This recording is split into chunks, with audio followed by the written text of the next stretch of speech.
É isso, gente. A gente apresentou parte aí do que nós preparamos. Tivemos alguns imprevistos, mas isso faz parte. Quem sabe faz ao vivo, não é mesmo?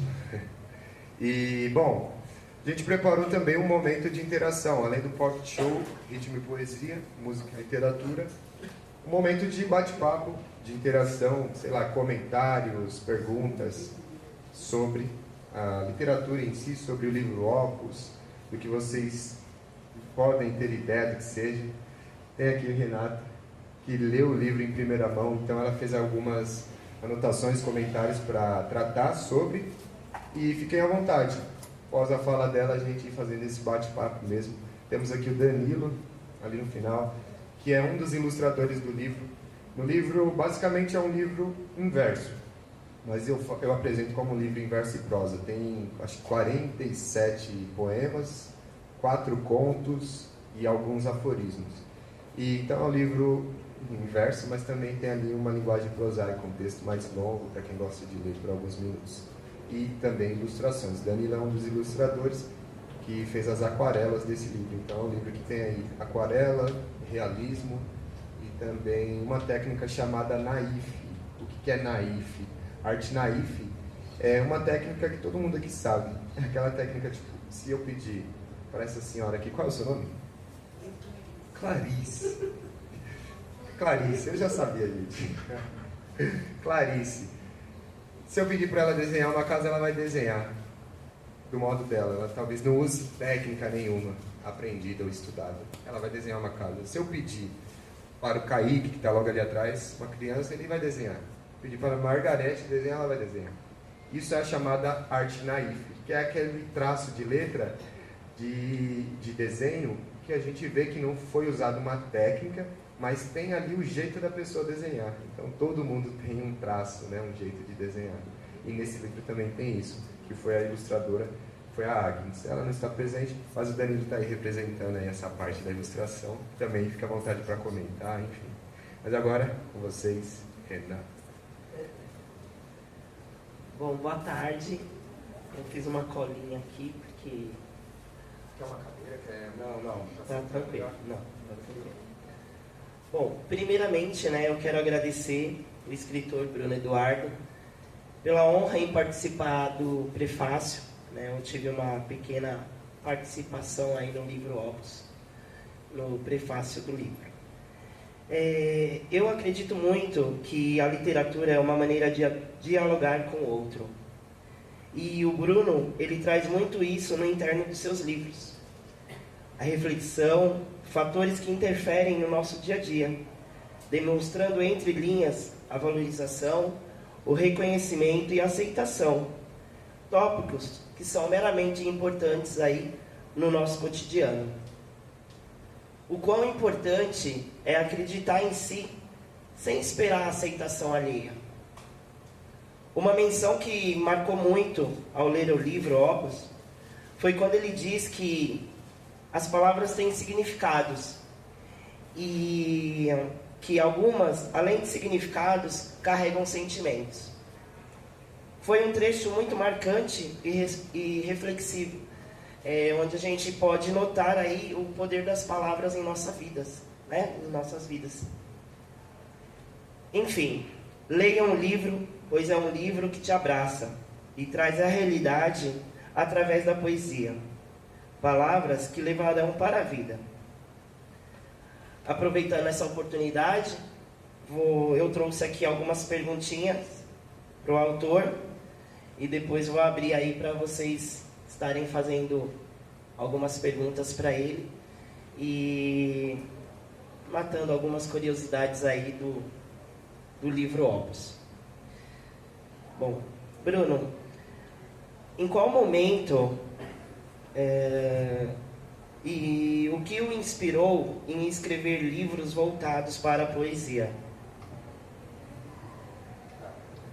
Interessante pergunta, porque essa pergunta não foi feita no primeiro evento. Basicamente,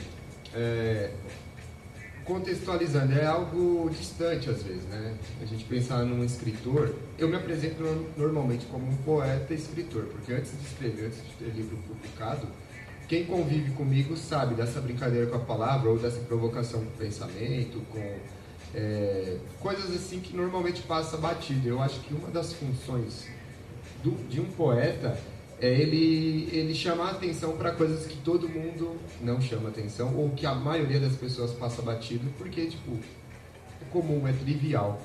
Então eu no meu ofício de poeta também tenho esse de tipo, não acredite no óbvio, tá ligado? Volta lá para dar mais uma conferida se a porta está trancada. Dá mais uma conferida se o freio de mão está ok. Porque o automático, ele é bom em certa maneira, mas ele às vezes nos faz cair em grandes ciladas, né? E eu acho que o poeta tem um pouco disso. E eu acredito que foi é uma característica minha, que eu desenvolvi conforme fui crescendo, amadurecendo. E publicar um livro reúne isso nessa plataforma, né? Nesse objeto livro. Porque um livro fechado não adianta de nada, entendeu? Então eu falar os meus textos é mais um incentivo para quem não gosta de ler e talvez um incentivo ou enriqueça quem gosta de ler, porque vai falar, pô, o autor ele quebra nessa frase e tal. Mas eu não esqueci da pergunta. Então o que me inspirou, o que me inspira a escrever poesia, eu acho que é algo como uma habilidade minha que eu fui desenvolvendo a partir dessa brincadeira. Eu lembro, tipo, no ensino fundamental, eu não vou falar aqui porque era uma coisa muito idiota, né? Tipo, de criança, de quinta série, bem quinta série, né? Quantas crianças tem aqui? Mas eu lembro de ir na quinta série, coisa bem besta, assim, de eu falar, e a galerinha que tava aqui comigo olhou de novo e rachou o bico e falou, fala aí de novo.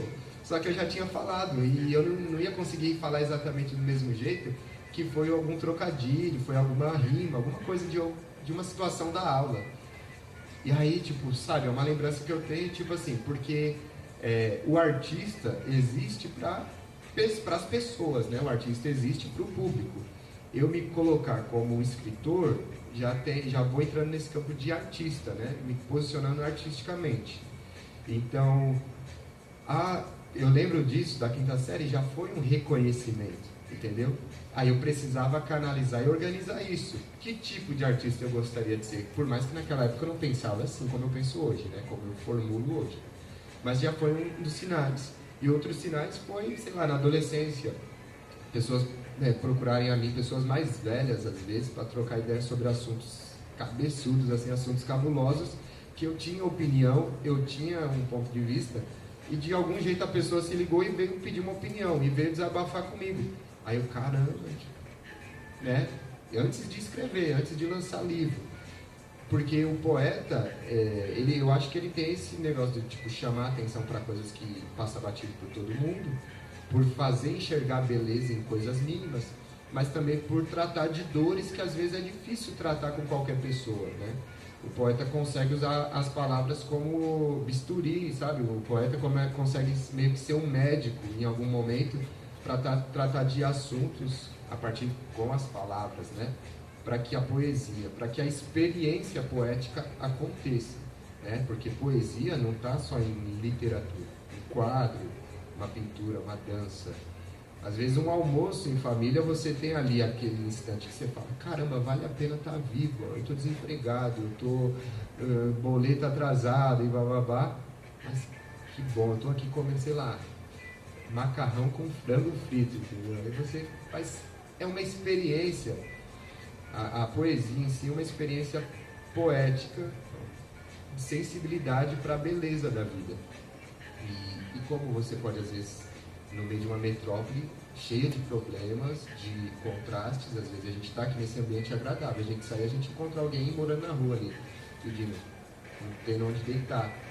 Aí, tipo, aquilo pode te deixar muito mal, e a poesia vem como um contraponto de esperança. Mas, em resumo, acredito que a poesia ela é tipo açúcar, adoça os seus dias, mas se você tiver cárie, ferrou. Porque o efeito dela vai ser aquele incômodo também. O poeta, como insatisfeito, ele chama atenção para coisas que não são sempre agradáveis de falar. No livro vocês poderão perceber a temática, né? As temáticas que eu trato, né? O eu lírico, né? Como poeta, para falar ali. Porque eu preciso mudar, né? Igual um cantor, por exemplo. Quando ele está fazendo um show, ele não canta com a mesma voz que ele fala, né? Mesma coisa é um escritor, um poeta. Ali eu artisticamente me expresso. Eu não falo rimando. Seria muito chato conversar com você, Renata, e aí como está? E começasse a falar rima seguida de rima para combinar, para fazer verso, e ficaria muito estranho.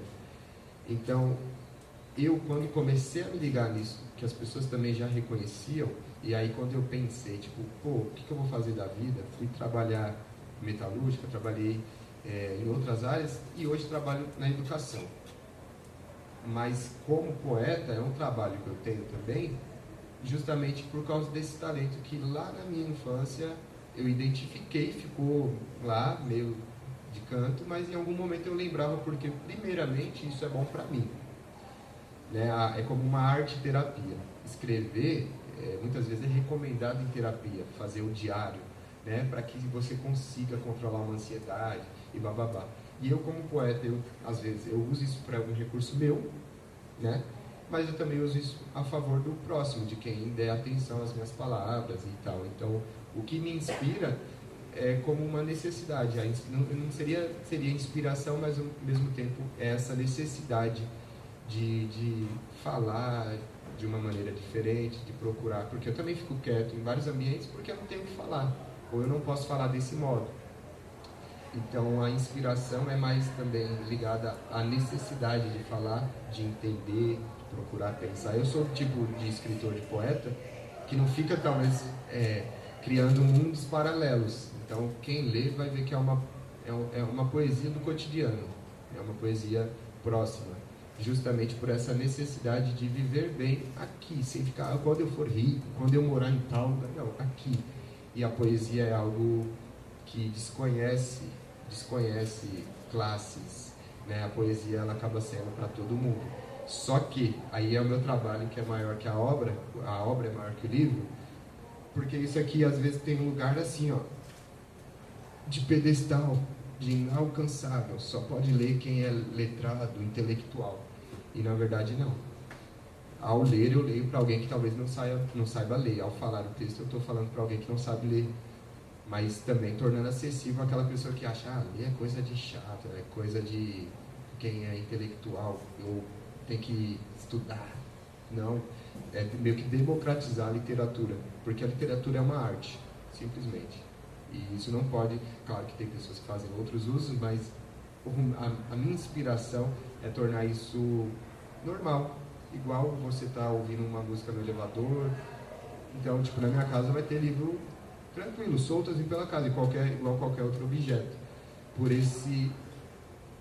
essa intenção primeira, por essa intenção de tipo assim, é um objeto, é um livro. Claro que você não vai pegar e vai rasgar. Ninguém aqui sai destruindo as coisas.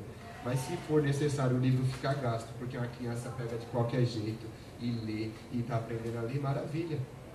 Tira do pedestal, entendeu? O que adianta ter um monte de livro largado e as pessoas não terem acesso? Então, a minha inspiração é porque de alguma maneira isso chegou a mim. E é peculiar que chegou para mim por meio dos gibis. Quem lê o prefácio vai entender melhor essa história, mas eu não sei se você perguntar algo sobre isso. Eu comecei a ler por meio de gibis. Lembro de uma vez eu ir num ferro velho vender papelão, ganhar uns trocados ali, e lá tinha um calhamaço, um livraço assim, almanaque da Disney.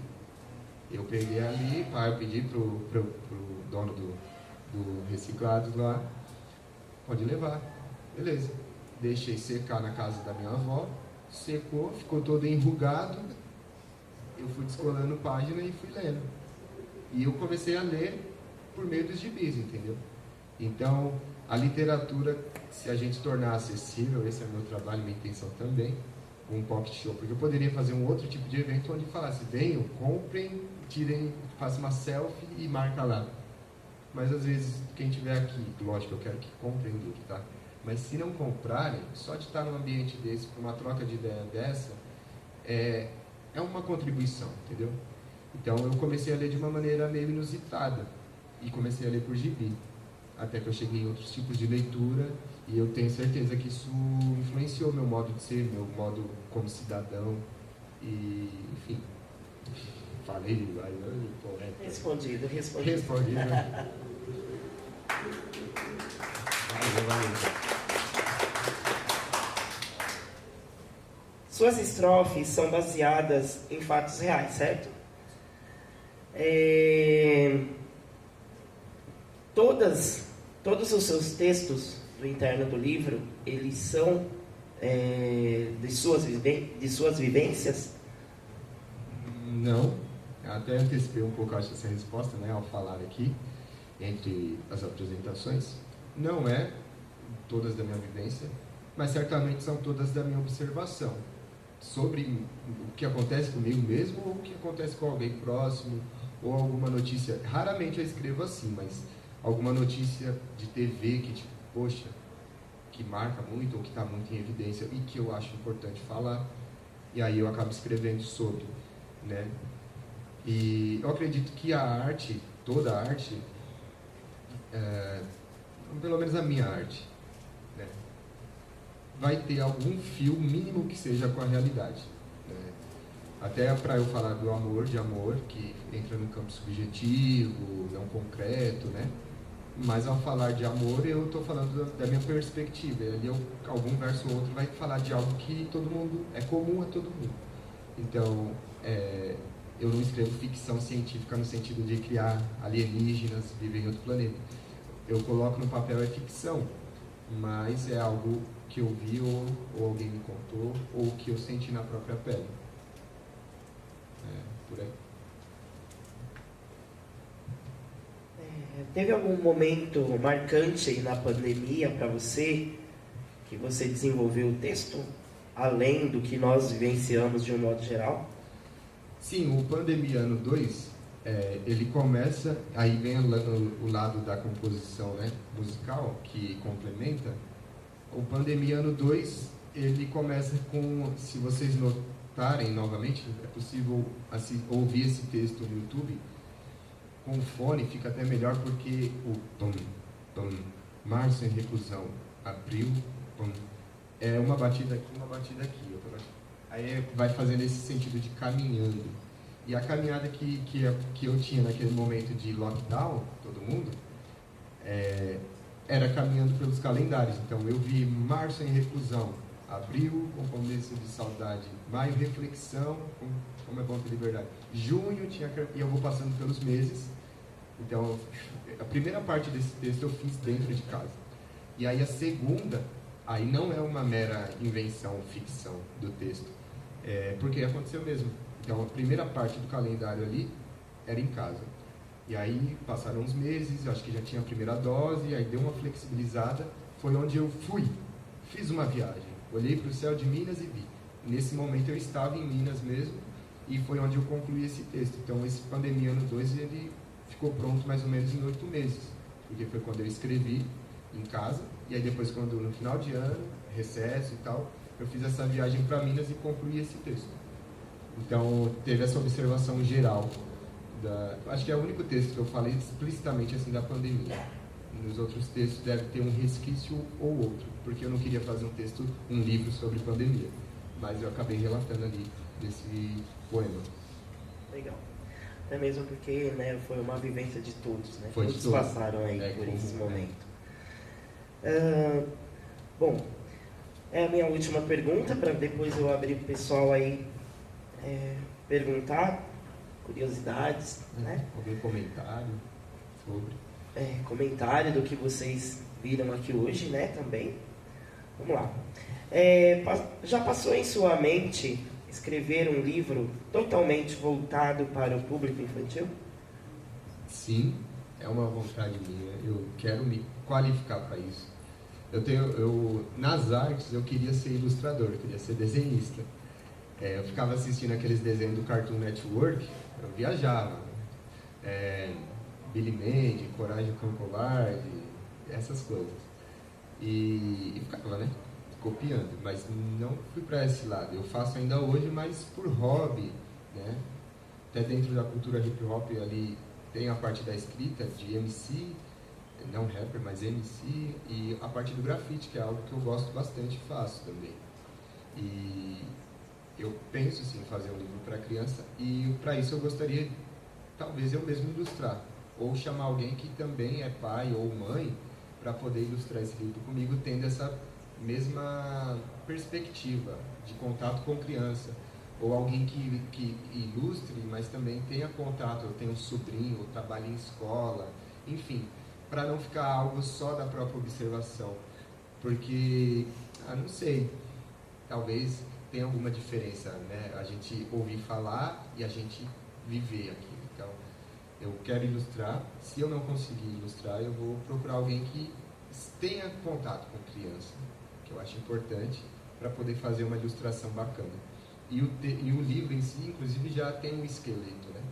Esse livro, que provavelmente vai ser o meu próximo, uma informação aqui, né, que é inédita, mas é um livro que provavelmente eu vou falar de paternidade, e não de uma maneira técnica ou algo do tipo, mas de uma maneira lúdica, de uma maneira poética.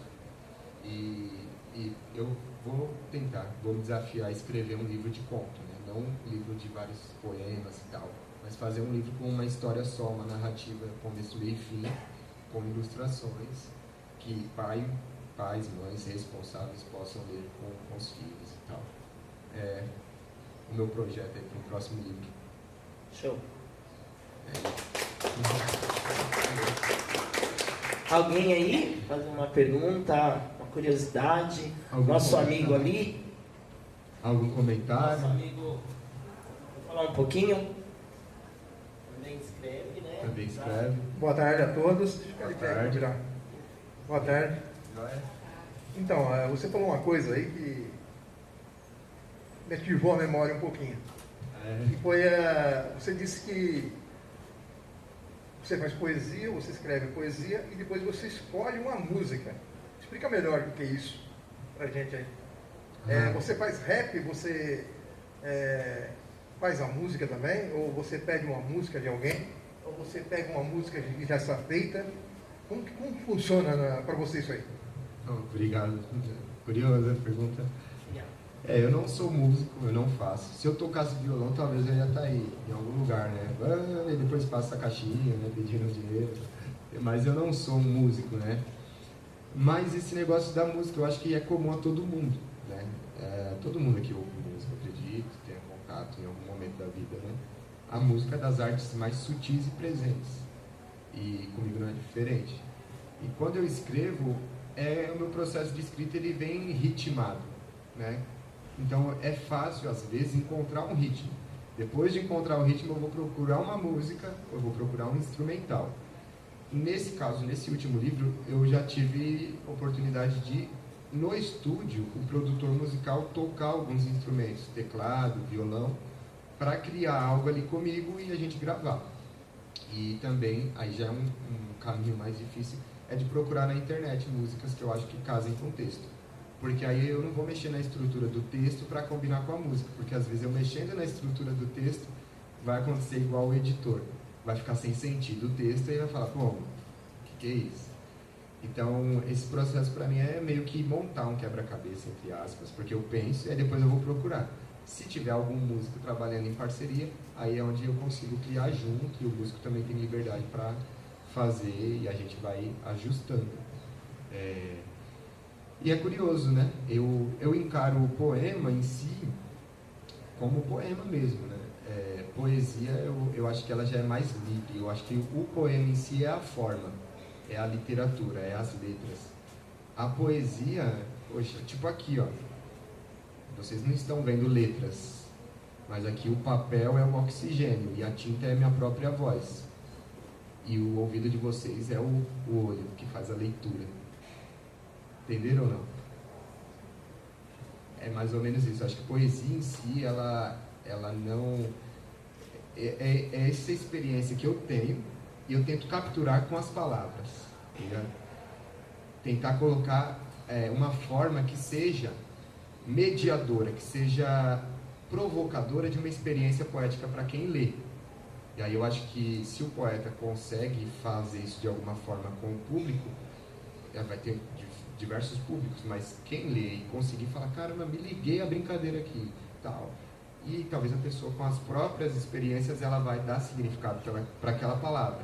Porque as palavras em si são frias, são, entre aspas, são objetos. A letra A sozinha é a letra A, a palavra casa é casa. Mas ao falar casa aqui, cada um de vocês vai ter uma ideia de casa. E aí quando eu faço uma composição poética e coloco uma música, isso tudo vem com um jogo artístico, poético, né? Para provocar essa mesma experiência, cada um ao seu modo. Obrigado pela pergunta aí, para poder explanar isso. Por isso eu acho que a minha literatura, ela meio que pede essa leitura em voz alta, ou esse falar ao vivo, esse spoken word, né? Isso facilita talvez a experiência poética, né? Quando vocês lerem a estrutura do texto, vocês veem que às vezes parece bagunçado. Só que aí se você ler em voz alta, você vai falar, entendi porque ele deixou essa palavra sozinha no verso, porque essa palavra combinou o som com a de baixo. E aí fala, agora me liguei. Aí fala, pô, isso aqui é uma música, ele é rapper, será? Eu não sou rapper é o NA, mano. Algum comentário, perguntas? Danilo, se quiser depois também, a Luz. Boa tarde a todos. Boa tarde. A sua inspiração para escrever, né, como você já falou, né, que eu consegui entender, é do dia a dia, né? Conforme você vê as coisas que você vivencia. Sabemos que o dia a dia não é algo tranquilo. Deve ter uma loucura aí. Aí eu queria saber quanto à leitura, porque antes você leu bastante, né? Como você falou, você lia gibi, foi evoluindo para outras coisas. Atualmente, essa loucura do tempo te deixa ler outras obras? Obrigado, Lúcia. Eu leio, sim. Eu acho que nos dias de hoje, aí é aquilo, né?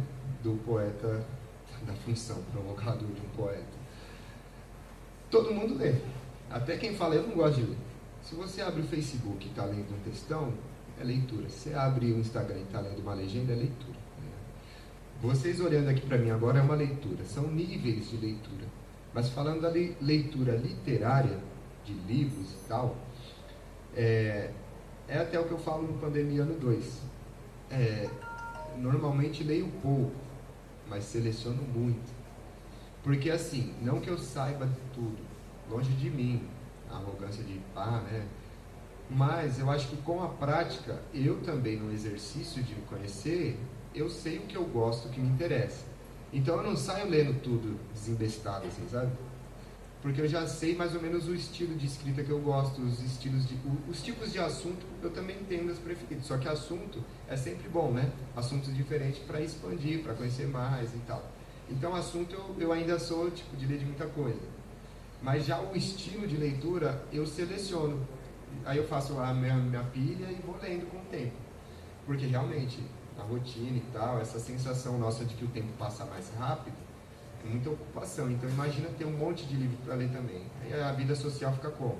Mas também só a vida social e abandonar talvez uma coisa que é muito importante para o individual, não dá. Então eu tento conciliar isso, fazendo uma boa seleção para fazer boas leituras. Porque às vezes um livro vale por 100 livros. Então é por aí.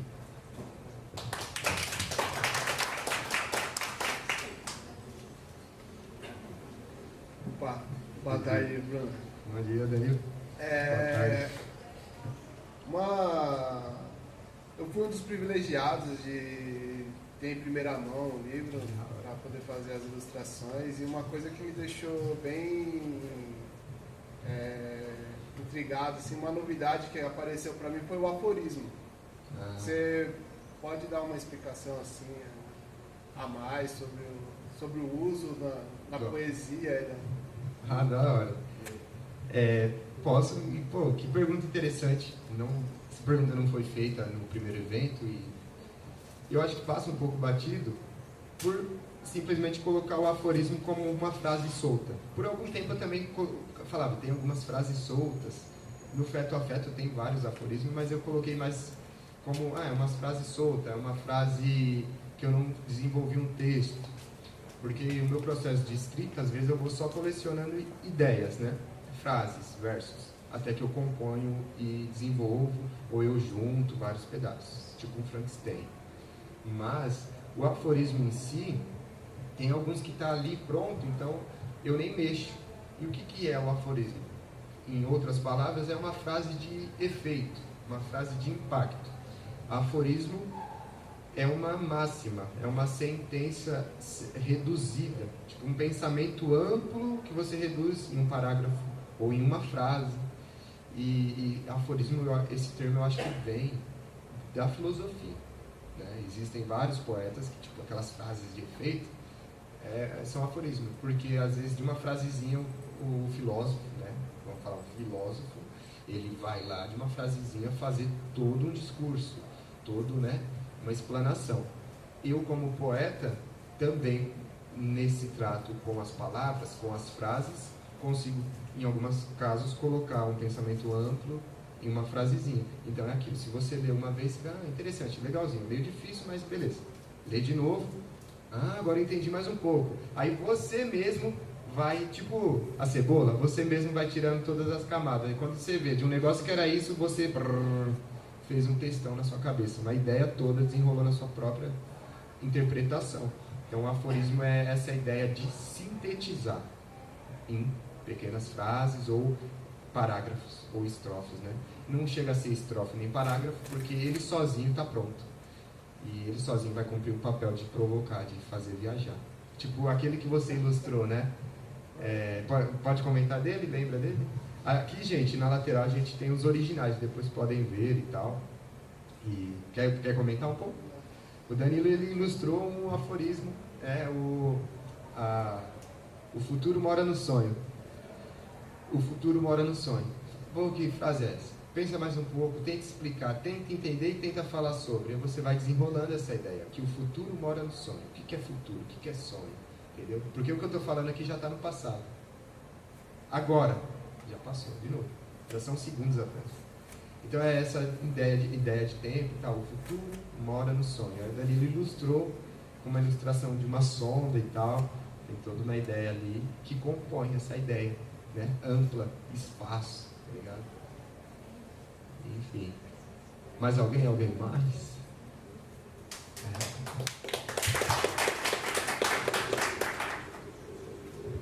Boa tarde a todos. Boa tarde. Bom, primeiro, acho que a palavra que define a tarde de hoje é orgulho. É o que eu estou sentindo nesse momento por você, sempre senti.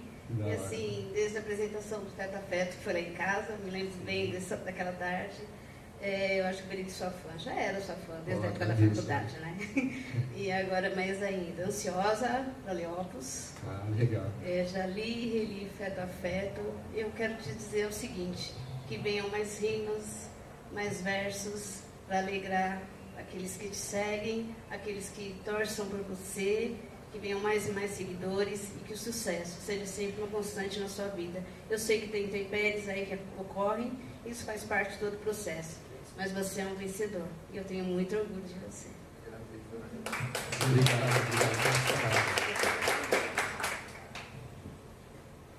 Agradeço pelas palavras. É isso, gente. Colocar é um desafio, é uma exposição, né? Poderia escrever isso e deixar guardado. Quantas pessoas aqui talvez não escrevam e deixam guardado? Eu sei de alguns que escrevem e compartilham e lançam livro, como a Lúcia, como um colega aqui. Mas é isso, né? Primeiro, esse benefício próprio que eu tenho, né? De conseguir de alguma forma me entender com as palavras também, né? De usar isso a meu favor, né? Mas no que eu posso é um exercício de não egoísmo, de compartilhar isso com as pessoas, de procurar a melhor palavra, talvez, para dar uma bronca, para trocar uma ideia, para pedir desculpa, de fazer um elogio. Isso tudo passa pelas palavras, entendeu? Então, é um benefício para mim, mas também é muito bom ouvir isso como um feedback, porque, artisticamente falando, o artista existe para o povo. E povo é o quê? 10 pessoas ou é 10 milhões? Povo é povo, público. O artista existe para o público, entendeu? Então, uma pessoa que ler, já valeu ter escrito um livro. Já valeu ser um poeta escritor, entendeu? Porque eu acho que ser poeta é um modo de ver a vida, entendeu? Então, eu quando eu me torno público, me exponho ao escrever e escritor, é muito importante esse feedback e de alguma maneira chegou para você. Muito obrigado.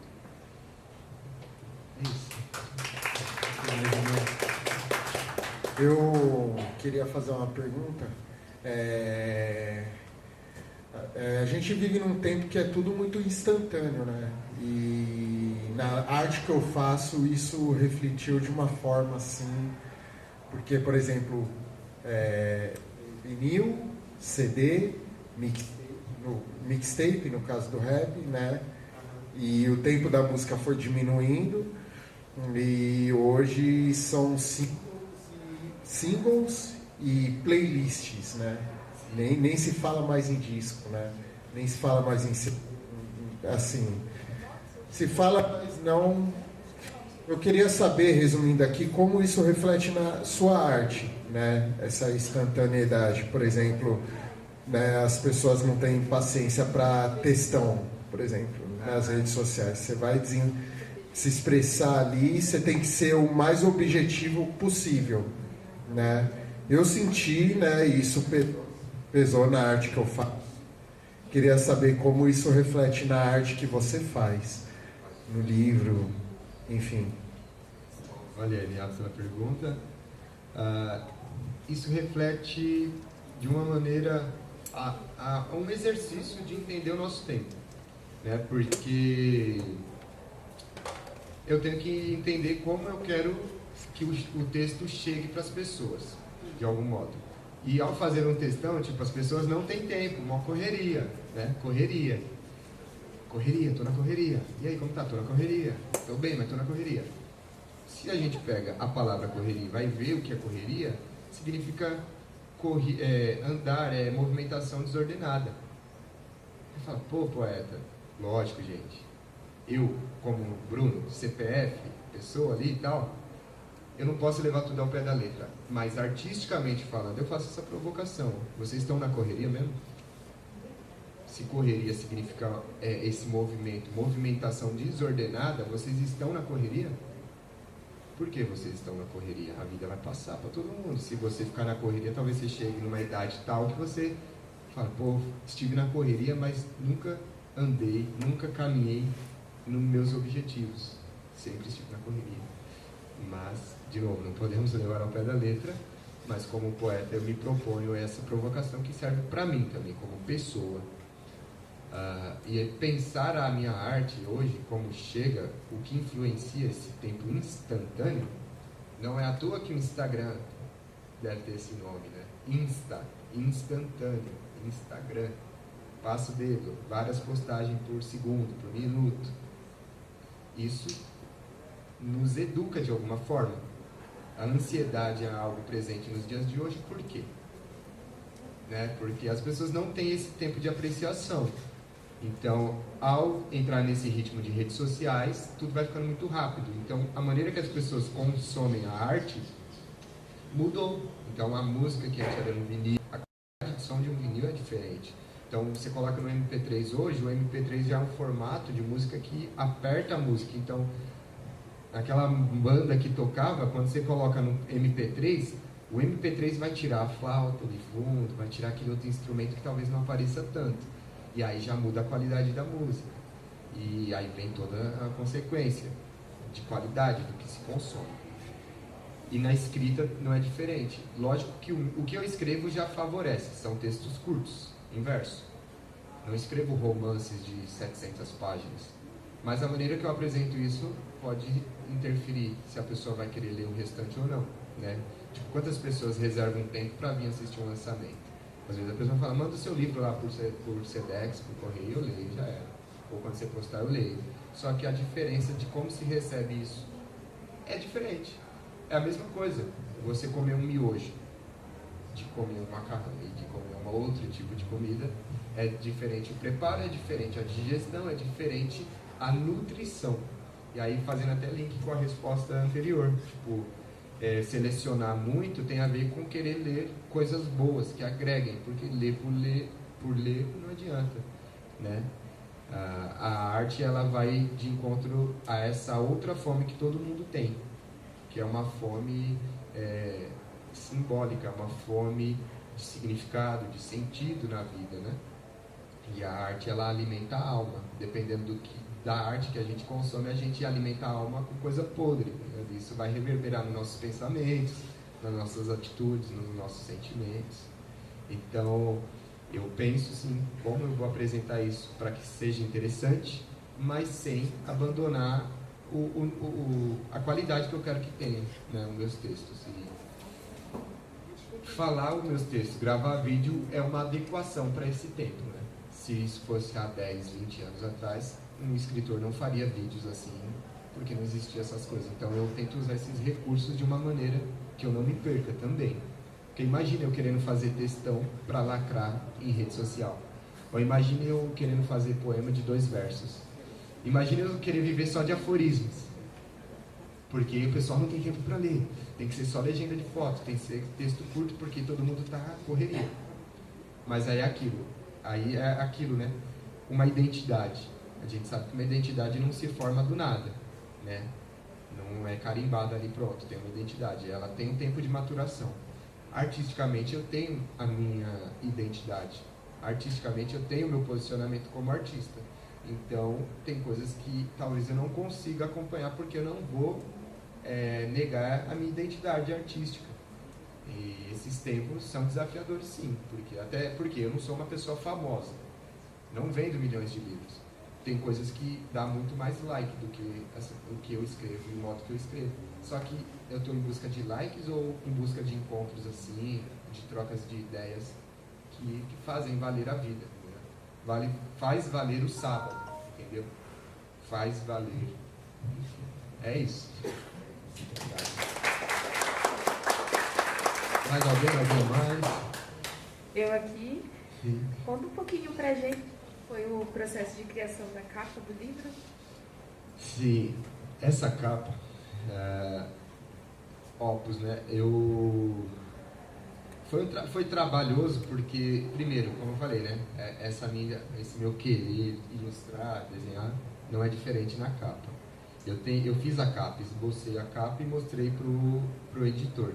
E aí ele foi com a pessoa que faz a ilustração, que faz a capa também, o capista. Ele fez, só que ele mudou muito o meu desenho original. E aí nisso a gente foi quebrando a cabeça até achar uma solução para que ficasse agradável para mim e que ele conseguia desenhar. E aí nesse jogo ele chegou nessa construção, né, que a ideia inicial era fazer tipo degraus, obra, subindo, mudando de nível. E tem a ver com esse desenvolvimento. O livro Feto a Feto, se vocês olharem a capa, é uma capa mais leve, mais suave. Tem ali a letra do meu irmão, que na época tinha 8 anos. Então, dá esse aspecto de algo inicial, de algo tranquilo. Tanto é que esse livro eu recomendo para qualquer idade, desde de criança até das crianças experientes, dos idosos. Já o Opus eu recomendaria ir para adolescente e adulto, pela abordagem. Pela maneira que eu falo, já é mais explícita quando eu falo de problemas, ou de situações, de violência do cotidiano, ou quando eu falo de relacionamentos, que aí já falo algo mais explícito que talvez uma criança fale, que isso? Aí a criança cheia de curiosidade, aí o pai fala, não pode, não leia isso ainda. Então, já é essa maturação também do poeta, do eu lírico, né? E aí a capa em si, ela traz já, ou melhor, qual a ideia que vocês, ao ver essa capa, o que parece para vocês? É um livro de piada? É um livro leve, igual Feto a Feto? Qual a impressão que dá ao olhar a capa? É impressões, o que vocês acham? É sério. Um livro sério? O que mais?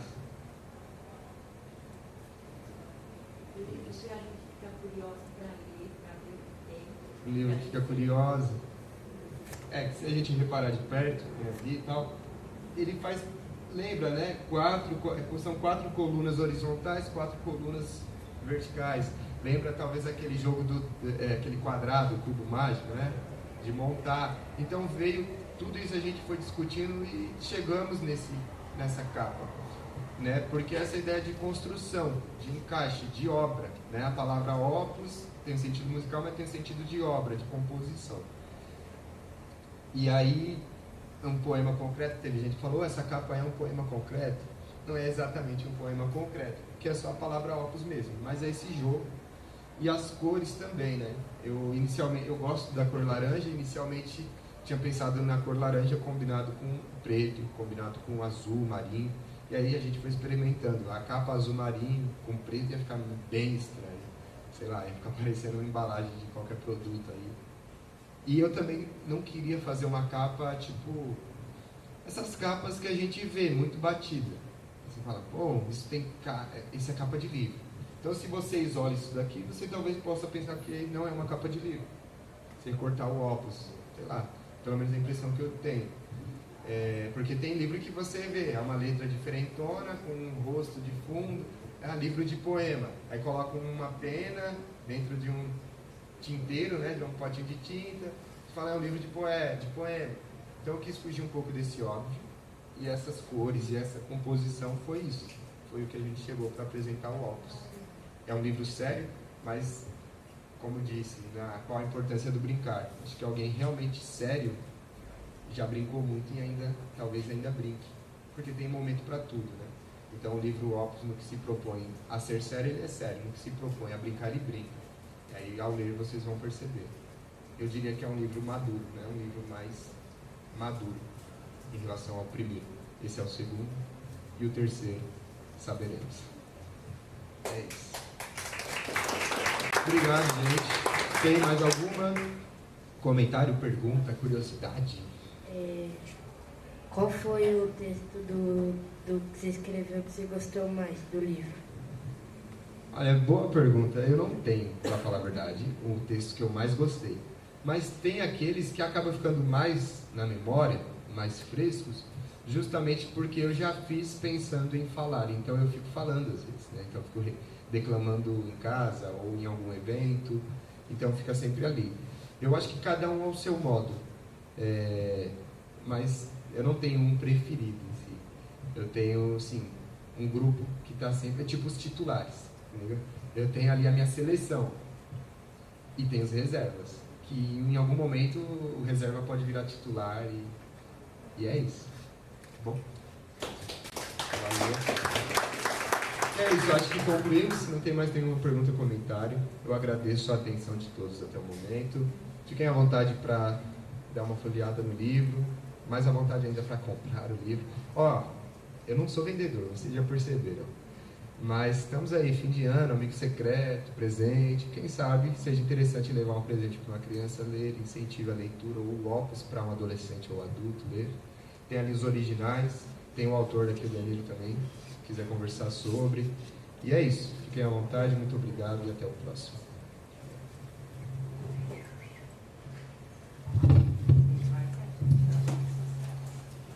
Se postar foto, marca a gente, isso é muito importante. Um autor independente, eu não tenho equipe de marketing. É isso, agradeço, gente.